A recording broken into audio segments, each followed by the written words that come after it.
And we are live. Welcome everybody to another episode of You Know What? Let me just say podcast. I am your host, Ray. With me as always, we have Father.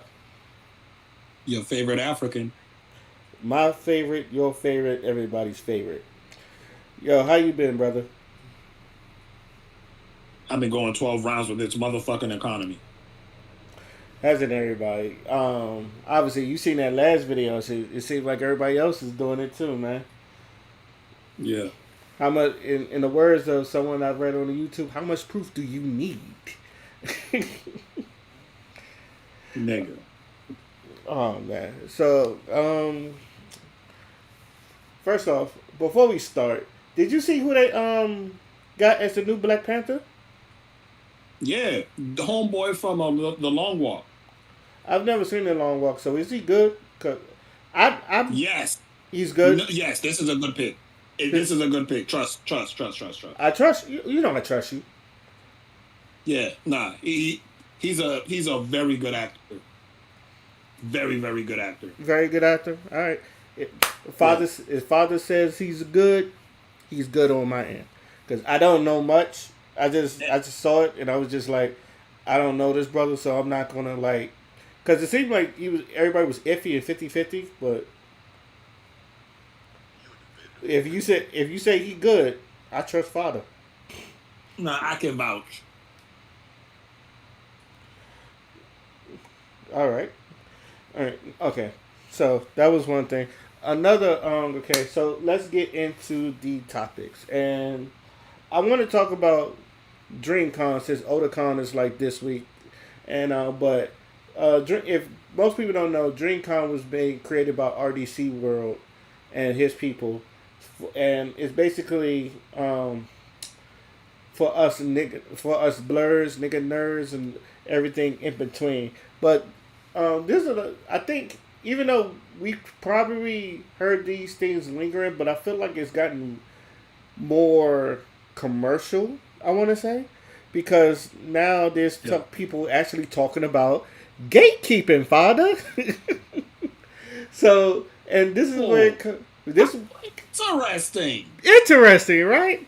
And y'all want to know why they was talking about gatekeeping? Because there was people there that don't even like anime or don't even like shit like that, but they was there just because for clout and attention, and it really rubbed a lot of people the wrong way because then then people would be like, "Why are you here?" And then you also have people there that didn't need to be there.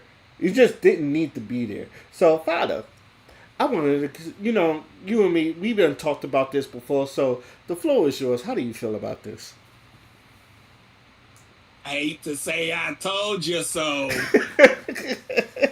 but nigga, I told niggas is gonna come. Gatekeeping is a good thing. Y'all keep with this, diversity and inclusion. I just want everybody to come through. And now, motherfucking look, y'all niggas done open the floodgates, and now look at it. And I have the right to say this.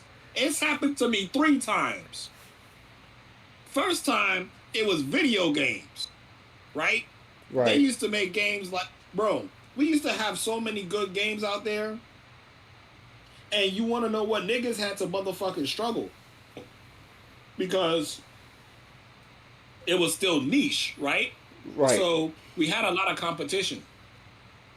Dreamcast, PlayStation, Nintendo 64, Sega Saturn. Like, niggas used to compete. We was eating good, right?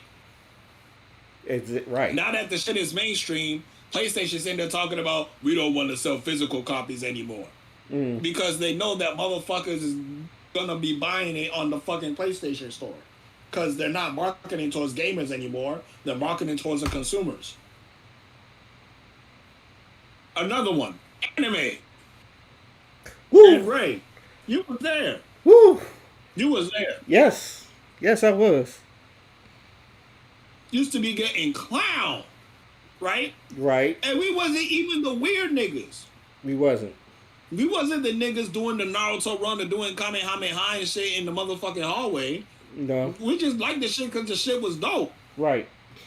We could have a conversation about the NBA Finals and Dragon Ball Z, but nope. Niggas, as soon as niggas saw that we was watching anime, we used to get clowned like a motherfucker. Now look, right? Right. And then this is a personal one, but I'm a feet nigga, right? Now look, I like feet too. Not motherfuckers, yeah, motherfuckers is making it a fad now, I've seen. and I'm like, y'all niggas was not there. I've seen. Y'all niggas was not there when they used to clown us unprovoked. We didn't used to say nothing because we get clowned. And now look, everybody like feet. Fuck you niggas. So this DreamCon thing don't surprise me because of course niggas is gonna start using it for clout because it's getting a lot of attention and numbers. And part of the reason why is because we didn't used to have this. So when DreamCon show up, everybody show the fuck out. Because it feel more like a family reunion than just like a convention, right? So everybody show the fuck out. Same thing with BlurCon. BlurCon is a family reunion. Because it's niggas that have been deep in the game for years and years and years, and now that we're the adults, nigga, this is our playground now. Now we get to be ourselves. But because of social media, it's given like a exposure. And exposure is good because it sells more tickets, right? But then you start attracting the motherfuckers that just want to come there for clout. And just want to come there because the girls look good. Yeah, the girls look good. We watch anime, nigga. The fuck? Of course we look good. Y'all wasn't there.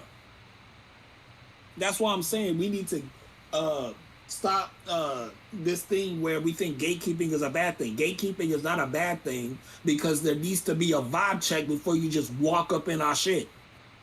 Don't come telling me you like video games and the only thing you got in your motherfucking library is 6 Call of Duties and 5 motherfucking Madden games. You ain't no gamer, nigga. You a consumer. Right. Stay in your lane. You bought a motherfucking $600, $700 console to play 2 types of games. We not the same, nigga. Tell him. We not the same. You can't come to my world. I can go to your world because it's motherfucking surface level. I've been playing Call of Duty than a lot of you niggas that started with Modern Warfare. Nigga, I was playing Big Red 1. Right. The PC, the PS2 version. Fuck you talking about? Y'all wasn't there to experience the clunky ass controls. But now that the shit is mainstream, and I don't have an issue with people coming in. When I say gatekeeping, I'm not saying keep everybody out. Gatekeeping is a defense mechanism against the motherfucking clout chasers and the undesirables that want to run up on your shit. There needs to be a baseline before you can call yourself a gamer, before you can call yourself an anime watcher and shit like that. There needs to be a baseline. Have you watched Yu Yu Hakusho? Have you watched Inuyasha? Have you watched Cowboy Bebop? Have you watched Gundam Wing? Have you watched Gundam Seed? Have you watched Neon Evangelion? Have you watched Ghost in the Shell? Have you watched Fist of the North Star? Don't just be watching My Hero and motherfucking Naruto and all the other popular animes that everybody knows and say, I watch anime. Nigga, no, that ain't enough. You're gonna have to do your homework. Same thing happened with motherfucking hip-hop. We let everybody and their motherfucking mama with a microphone come in. Now listen to the latest XXL freshman class. Oh, that was gonna be my after party. I ain't gonna hold you. Yeah. We could after party that, but yo, yeah, like I do it every year. I do it every year. I would like to join in the festivities. You can. I need to talk about that. Yeah, you can, cause we gonna have a ball. Cause I don't know none of these niggas. I know it like maybe Chief do it, but I don't know none of these niggas. Who are these new niggas? Who are these niggas? You know what I'm saying? But yeah, I'm a land there. You can go ahead. Bro, I don't know what to say because I 100% agree with everything you say. The thing is, people don't understand the why people gatekeep because history, white men use gatekeeping the wrong way. Obviously, we like they used to segregate things because of your race, not because like you're not weird or nothing like that. Because it's usually goes away. So I feel like as most black people, we have a thing with gatekeeping because of that, and it shows the history. Because when people say, "Oh, when I get my own thing, everybody's welcome," and then you realize, okay, I can't invite you. I can't invite you. Fuck no, not that nigga. You go to fuck somewhere else. But I thought it was all inclusive. Mm-mm. There's people you don't want to speak. And you know who knows this the first hand? The LGBT. When the minor attracted personnels tried to put themselves into the LGBT community, and the LGBT community was like, fuck no. But love is love, right? Which is this. By the way, that's the reason why I don't say love is love. It's a slippery slope, because people who are minor attracted personnel could say love is love. People that might be into bestiality could say love is love. No, no, no, no. There are some people, and even I said this when Black Lives Matter was going on, and I seen a bunch of people speaking for Black Lives Matter that shouldn't be speaking on, and I said you need to talk to those people because not everybody should speak for you. You can thank them for their passion. You could thank them for joining the movement, but sometimes there are people in there you should not let them speak for you because they might not be on the agenda fully. And then you always have your extremists, and extremists is the ones that they're going to push, and extremists is going to one they're going to put on TV to say, oh no, this is the people that they got. And this is how a lot of people fuck up their movements and some shit like that. And it's the same thing with clubs, and it's the same thing with fucking conventions.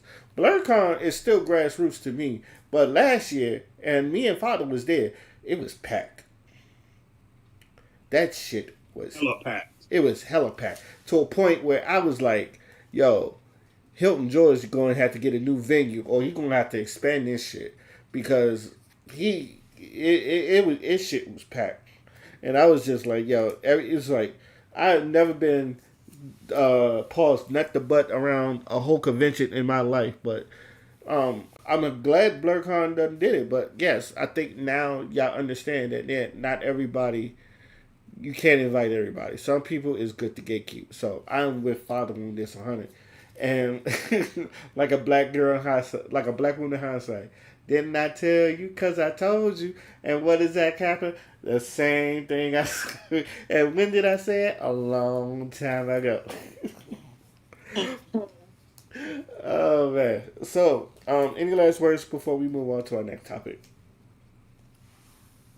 I hate to say I told you so. It's time to gatekeep, nigga. I've been on, yeah. Me and Father been on this since day one. Doesn't it feel good to be right? So, all right, our next topic. I'll make sure I share the screen for Father, but this is because this is something you brought up. Right here. It's been a wild fucking day, man. This is on Twitter. It's been a wild fucking day. Found out a buddy of mine is homeless and he's been hiding from all of us. He's pretending shit's been cool and he finally dropped the mask today. We all immediately jumped in to help. Fellas, don't ever let your pride get in the way. Father, I'm gonna let you go first because yeah, I was gonna say this for a final thought, but this might have to say this right here. But go ahead. The floor is yours. I'm gonna keep this short because the message is pretty self-explanatory, but I'm speaking especially to black people. There's no shame in needing help. I know because of our history, we have a sense of hyper individuality in our community, especially us black men. We feel like we need to do it ourselves so that we don't be dependent on nobody so they don't use it against us. But listen, needing help is not a sign of weakness. Needing help is a circumstance. It means that you are the type of person that people want to invest in. Yo, my boy right here, when I ask him, when I need something, I ask him and he give it to me. And I'm not gonna hold you. I be feeling shitty because Ray got his own bills to pay. Ray got shit that he got going on. So yeah, there is that guilt that I don't want to take from his pocket because this is my boy. I would never want to take away from my boy, but I know that he's gonna give it to me because he feels the same way about me. He knows that if I got it, I'm gonna give it to him in a motherfucking heartbeat without hesitation, right? Because we have invested in this relationship that we have with each other. So seeing that, bro, it just made me realize, like, bro, we a fucking village, bro. We a community. This is what community is for. You're not supposed to feel ashamed when you in a rough spot. We all go through that shit. So yeah, I know we got saying pride, especially as black men. I know we got motherfucking saying pride. Shout out to Vegeta. But yo, even Vegeta had to motherfucking acknowledge that Goku was the stronger of the two. You want to know what that nigga did? That nigga leveled himself up too. When Goku turned Super Saiyan God, Vegeta turned Super Saiyan God too. He realized, hey, he could push me to be my better self. And that's what we need. That's the mentality that we need to have. We need to push each other to be our best selves. And sometimes that means reaching out and be like, hey, bruh, I'm going through some things right now. I'm going to need this from you. But as soon as I'm able, you know what I'm saying? Like, just be patient with me, Because we all going through shit right now. So, yeah, shout out to that brother. You know what I'm saying? For not condemning his friend. But his friend hid that shit because as black men, we feel like we need to do it all by ourselves. And I'm like, bruh, nah. I got your back, bruh. It's the NBA Finals, nigga. I got your back. Pass the ball to me if you can't make the shot. I'll make the shot for you. Or if you're going to make that three-pointer, I'm going to tip it in for you. You know what I'm saying? And that's all I'm going to say on that now. Just be there for each other, bruh.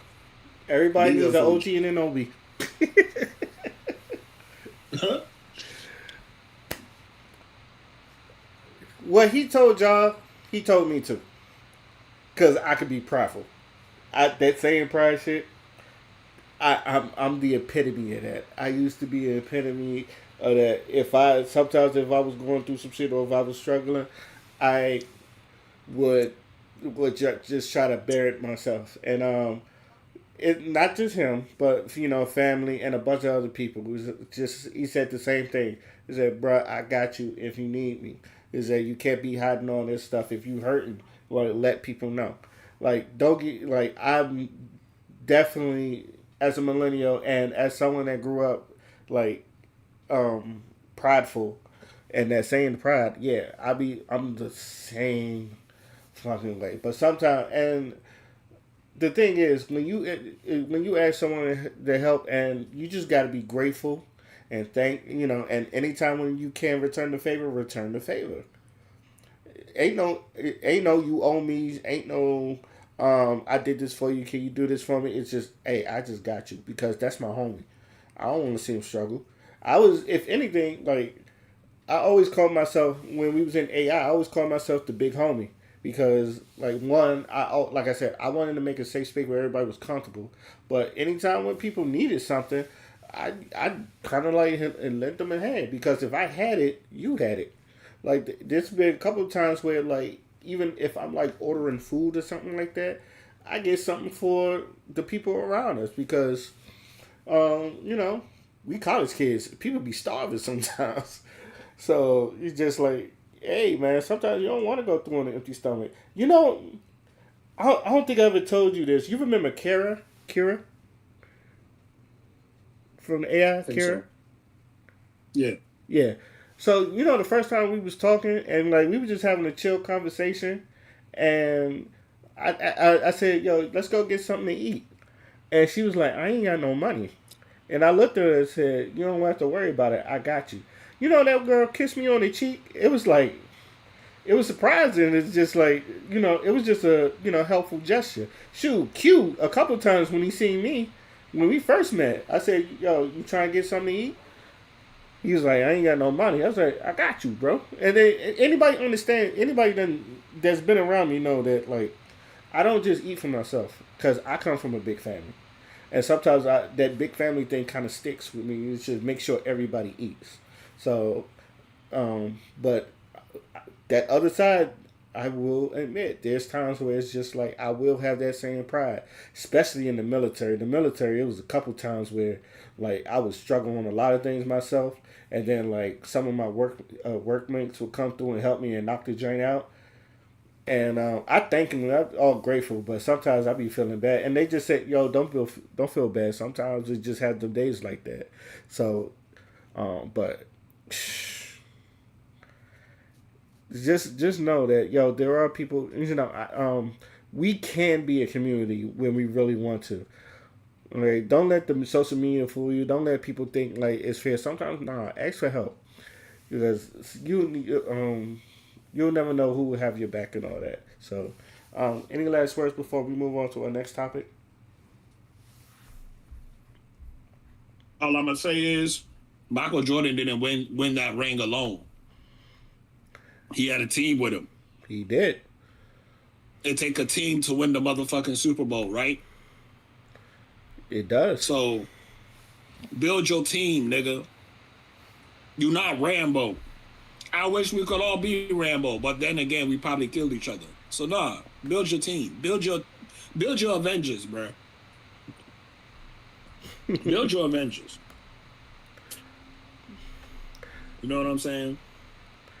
All right, and like okay, on to the next topic. How do you feel about what Chadwick Boseman's wife was doing with his estate? Do you feel like she should share with her brothers or not?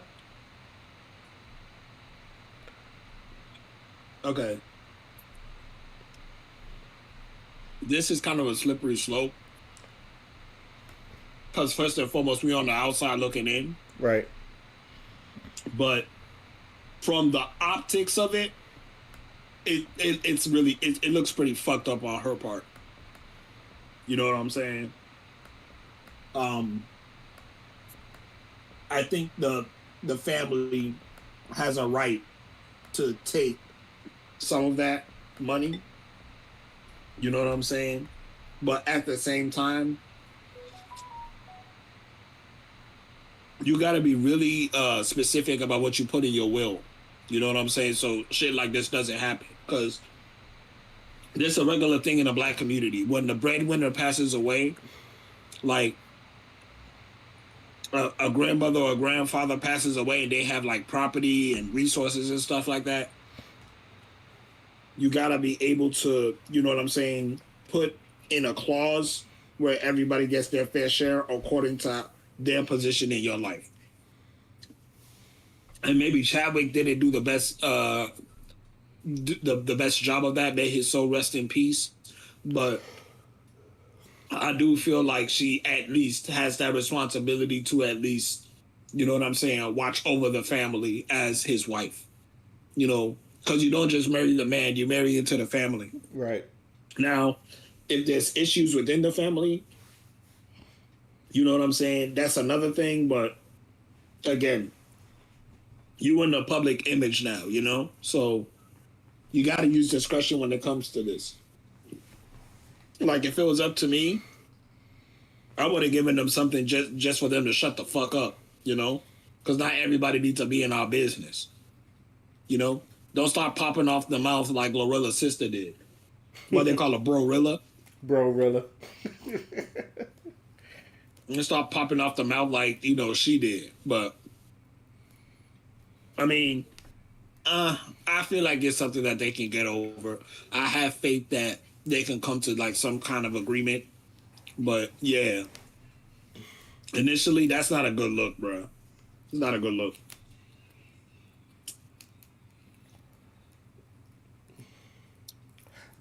Look, you again.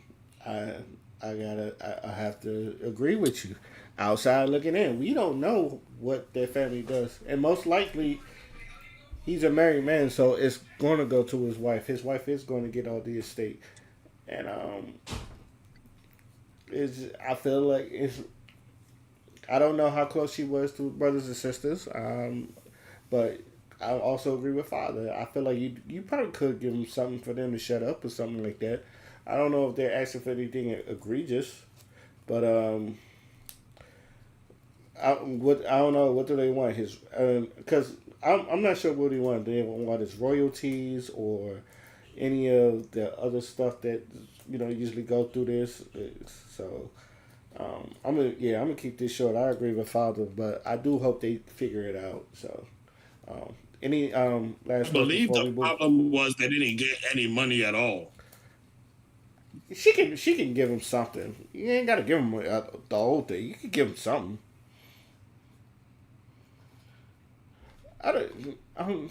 I mean, I just hope they don't do nothing stupid like, sell out his memorabilia for like money or something like that. Like how they did Michael Jackson and then Prince, where it's just like most people they know Mm-hmm. that Michael Jackson owned 51% of Sony's, and they sold that catalog. Now that catalog could feed generations, but they sold it for like a couple hundred million. And I remember hearing that story and being pissed about that because you know Michael Jackson, I think he was really big on ownership, and so was Prince. So he didn't like the fact that, and I know Prince, he didn't like the fact that big organizations was trying to get their music. He felt like any independent artist should have their own stuff, their own music and royalty. So I know when they sold Prince's catalog, I think that was kind of like a backslap too. So again, we don't know what's going on, but I'm also agreeing with Father. You could give him some chicken, at least give him something.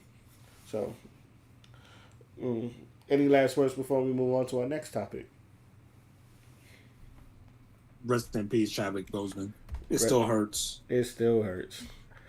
Yo, sometimes I be watching movies with him, be like, damn, that man gone. We truly did lose a remarkable talent. Watching that first Black Panther movie is hard. I'm not gonna hold you. Yo, remember when the trailer came out and like I don't know if you watch reaction trailers, but every reaction trailer I watched, people was crying. That's how much it hurt. Mm-hmm. So, so yeah, recipes, Yep. recipes Chadwick. That yeah, I think people are still feeling it to this day. Okay, on to because I did say I was going to keep this quick because we watch the wrestling. So this might be the last topic unless you got something else. How do you feel about the Kendra Scott case that's been going on? For those who don't know, Kendra Scott is a woman that shot a 20-year-old man that was messing with a 13-year-old daughter. Now, from that basis and the standpoint, um, is said and done, but there's a lot of more nuances to the case about that other people go in. So it's been having a little mixed 50-50 feelings about it. So Father, I ask you, how do you feel about this whole Kendra Scott case? I'm sorry. Could you not like repeat everything, but can you kind of like say it again? Because you were cutting in and out on my end. Oh, okay. Just to the we're talking about the Kendra Scott Did you hear case. what I said? Yeah, that I was cutting in and out. Am I good now? Try again. Let's see. Okay. For those of you who don't know, Kendra Scott was on trial for murder for shooting a 20-year-old man in the back of his head because he found him under the bed of their 13-year-old daughter. And I think a lot of people been Oh, okay, okay. I know what you're talking about. yeah the Kendra Scott case. Yeah. So Yeah. with now there's a lot of nuances to the case to where um, it makes it more complicated, and then a lot of people have been real 50-50 about it. So Father, I come to you first. How do you feel about that whole case and the whole situation?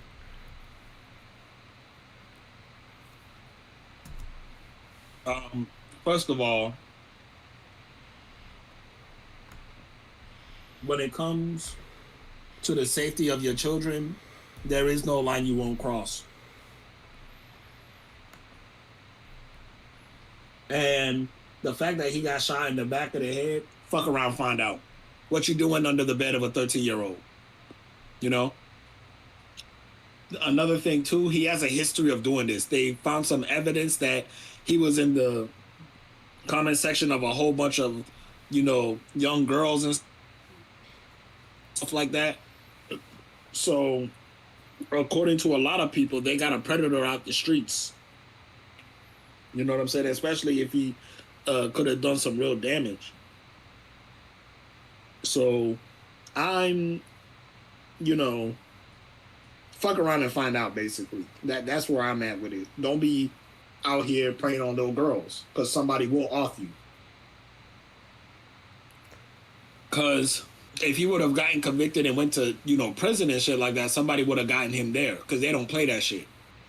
Oh, they don't play that You shit know what in I'm jail. saying? So let this, yeah, they don't play that shit at all. So I don't know. I don't see any nuance in this. I think this is pretty open and shut, especially if we've ascertained that he has a history of doing this. Okay, so You know, right. so yeah, that's all I got to say on that. Nice and short. Okay, I want to start by saying this. I'm not defending a 20-year-old man being with a 13-year-old. All right, I think from a basis line that I think majority of us can agree that a 20-year-old shouldn't be fucking with a 13-year-old. Are we good on that? I just have Mm-hmm. questions. I'm not defending nothing. I just have questions. And some of my questions is because of the nuance that I've been hearing around the case. The first thing I heard was the 20-year-old was autistic and he had childlike symptoms of, because they said one of his teachers that he was in special ed and his family said he was special ed. So he was very autistic. My first question is, does that matter in this case? Because if that does, I'm not defending it, but I think could look at that differently. Because if anybody that's been around autistic people, depending on the level of autism,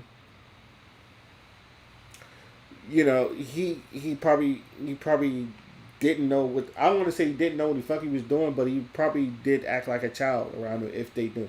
Um, the second question is because they said that this has been going on for some time.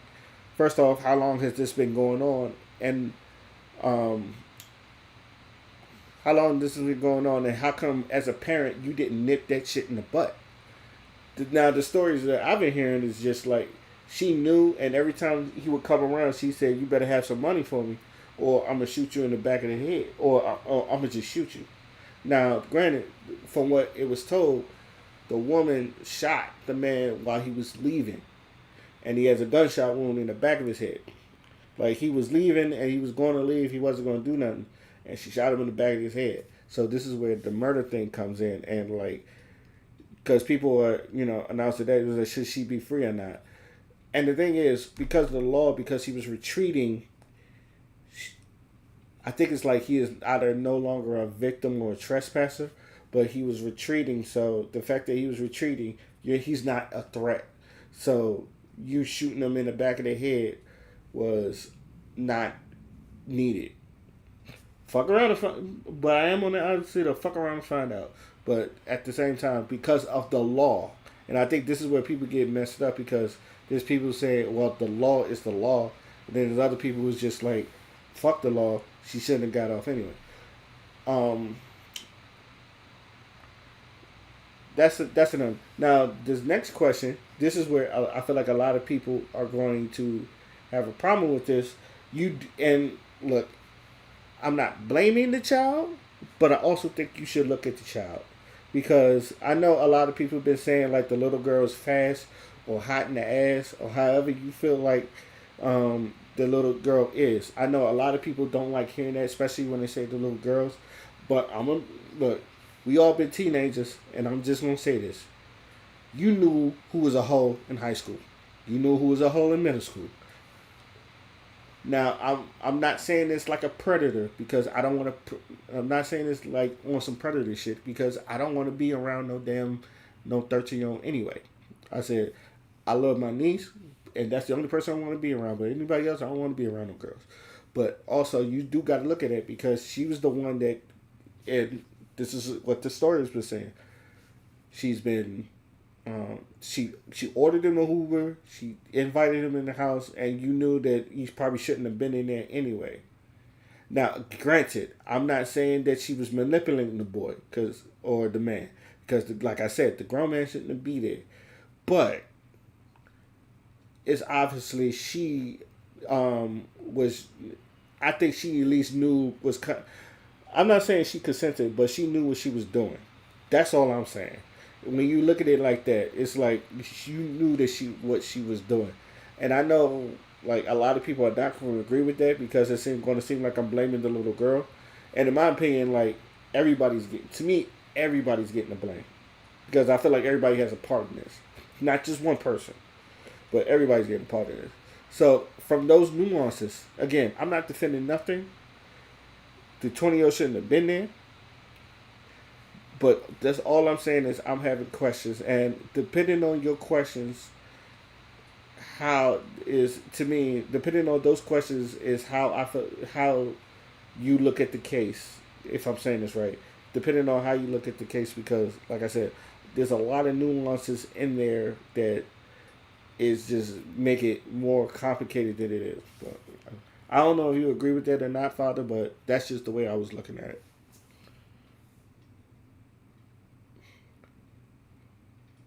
Also, by the way, there was also they said there was she was putting out TikToks, like shot my baby daddy, fuck my mom, and I'm gonna just say allegedly because I don't know if that was real or not, but they was like fuck my, she was like fuck my mama or some shit like that. So, also want to throw that in there too.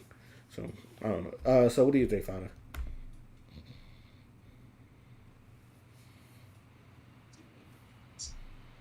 All right. I hear you on the nuances. I see where you're coming from. But I think in a case like this, the one thing that I'm looking at more than anything is just the mere fact that autistic or not, you shouldn't be a 20-year-old hiding under the bed of a 13-year-old girl. Okay. You know? And that's Like, and to me, not to cut you off, that's fair. If you feel like his autism don't matter, that's fair. That's fair. But go ahead. because my thing is, there's a lot of autistic people in the world that they're not doing that, Right. you know? So we can't exactly give him a pass because he has autism. And then we gotta be careful about accusing little girls as fast because this society, sex sells, Right. you know? Young kids are exposed to that shit. I was exposed to that shit young. Nigga, Ray, we was watching them motherfucking music videos as kids. I was shoot. I You was know? watching.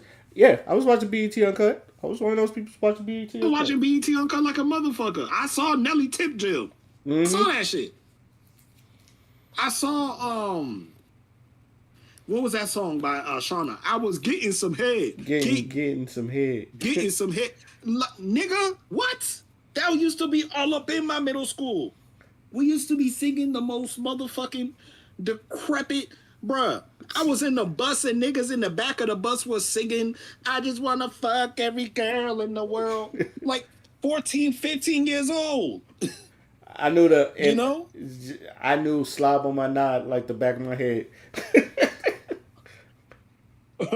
Oh, ski, ski, ski, ski, ski, ski. Bruh. Yep. That was middle school.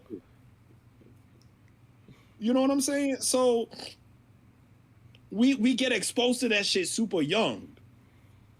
You know what I'm saying? Mm-hmm. And if we're gonna express blame, we should blame the fact that we was not monitored as kids by the society.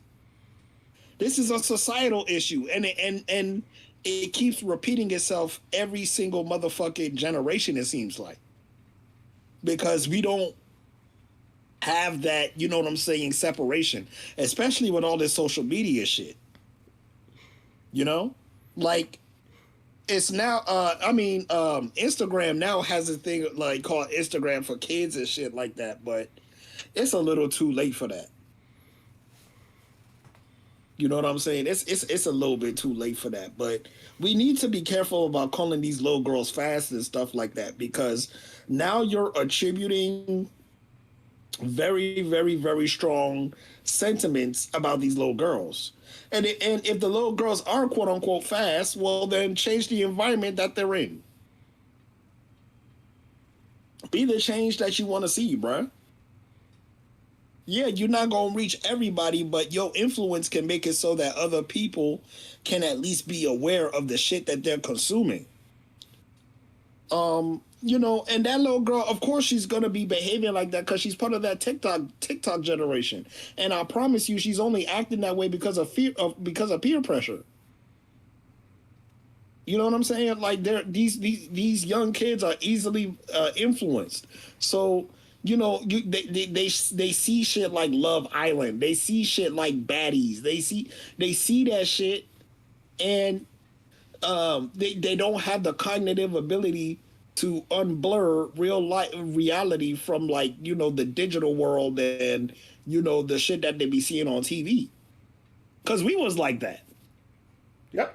So I just feel like with all the nuances that you're talking about, there's still a responsibility on our part to, at the very least, put the shit in its proper context. I'm not going to call that little girl fast because I don't know her, right? Right.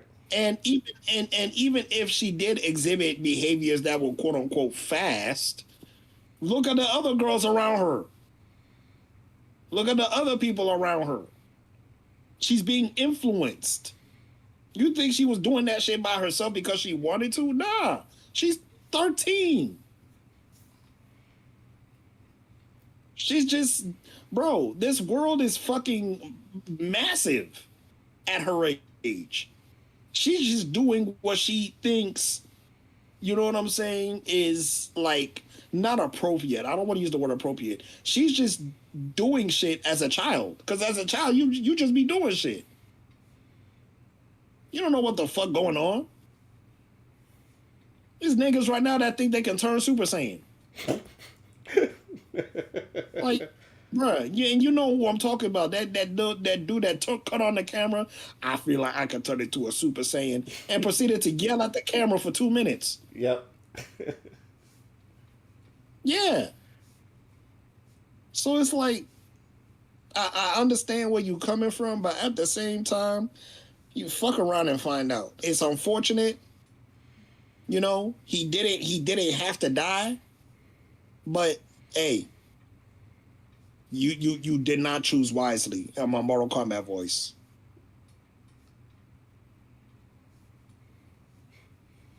And to me, all that is fair. And that's why I said I'm not defending nothing.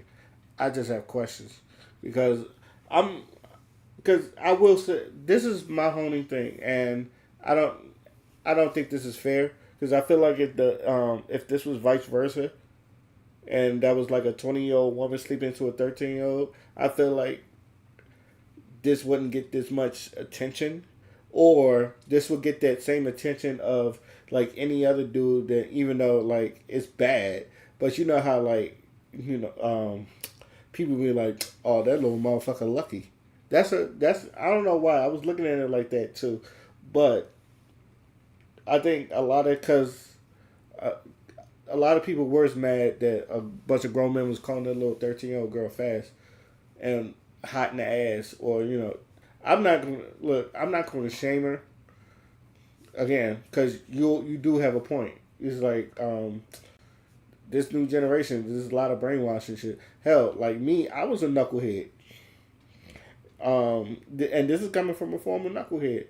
Like I was doing shit that I didn't need to be doing because I like there was times like I would skip school just because my brother was skipping school, and I was like, shit. If if he could do it, I could do it too. But that was I take even though I take accountability on that. It's just like um, you know, it was just doing stupid shit. The thing I know that teens, especially around in this age, especially when they hit puberty and all that other stuff, they start smelling themselves. And this is where I look at the parent, and this is the most important part. I look at the parents as all this. It's like, how well do you know your child? How well do you know like her traits, her behaviors? Because again, we live in an economy. Motherfuckers working probably 2 or 3 jobs. They probably get tired when they go home. They probably not seeing their kids. Most of these, and from what this was a single mother, and this was a single mother and her child, and I think they have sisters. I'm not sure, but even then, it's just like I'm pretty sure. She probably got lost in the cut like most kids do with multiple kids. I think so how well do you know your child? And this is just anybody like you go to think about this. It's like how like this situation here should go to how well do I know my child and would any of my children would do some stupid shit like this. And if you think they do, talk to them. Maybe get to know them a little better. Maybe get to understand their little traits. So maybe like a situation like this wouldn't happen. Because even then, like he's dead now, but I feel like instead of shooting him in the head, if like I said, if she knew he was autistic, the first thing I would do is like who your mother, who your father, and if your mom and dad still take care of you, and if they even care, because this is the type of shit you mentioned. But and then you also should go to your daughter, and you gotta understand like I know you're 13 growing up, but you can't be doing stuff like this as well. It's like parents do got a parent. So, any last words before we give out to our final thoughts?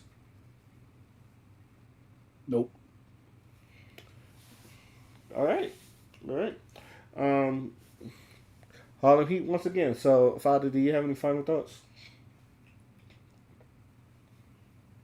Man. Um. Nah, I just want everybody to be okay because I know that shit ain't really working, as much as everybody wants it to. I like every single day. I'm just seeing people going through it.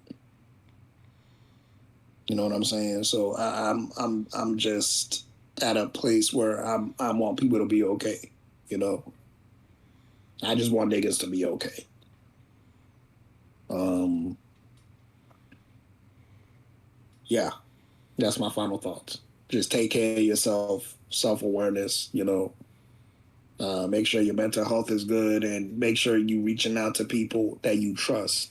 Cultivate those relationships because people will be there for you. You know, people will be there for you, and that goes for you too, Ray. If I got it, all you gotta do is ask. So yeah. I appreciate it. I appreciate it. Um, Health is wealth. I understand, like even in this time of day, and I understand like um, a lot of us we work hard. There's like we sometimes we go through shit, like you said, we go through shit mentally, we go through shit physically. Just remember that health is wealth. Um, I don't. I know like the number one killer in the black community in general is like heart disease and all that other stuff. So I want all of us, including myself, because I've been. I don't want to say I've been on a weight loss journey. I've been losing weight because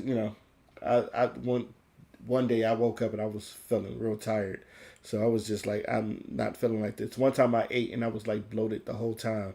My belly was looking like Adrian Broner or some shit like that. So I've been trying to do things to throw the weight off. I've lost some pounds from what my mother's said. I don't see it, but as father done told me, listen to your mother. She knows.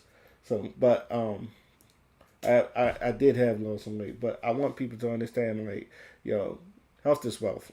Like, especially our brothers, we need to be around for our future kids and all that other stuff. I know, like back then, our fathers sometimes a lot of them died of heart disease and strokes and all that other stuff, and we could be, and I'm real serious about this. This generation and now, we could be the change the scene that we can live long and prosperous life, right? And even though for some reason the government is trying to kill us, poisoning our salads, polluting our soils, and other stupid shit that's been going on. Still try to, as black men, and especially us black men, let's try to get our health together. I know I've been trying to get my health together. I've been eating right. I ain't had no fried food in like 2 weeks. That's how, and I love me some chicken wings. Do you know how hard it is to get chicken wings? I haven't had fried chicken in like 2 weeks, cause I'm really trying to get on this like healthier eating and better lifestyle shit. And I think all of us as black men we should as well. So black men, like please take care of yourself, especially if you're in your 30s. Let's not wait till we like 40 and then like the problem is always there. Let's nip that shit in the butt now. Let's get in the best shape. Let's try to get in the best shape of our lives for our future, for our kids, and for our families. So that's all I gotta say. I'd like to thank the panel, Harlem Heat, as always, for coming through. I would like to thank all y'all for listening to hear us talk our shit again. This is You Know What, Let Me Just Say podcast, and we're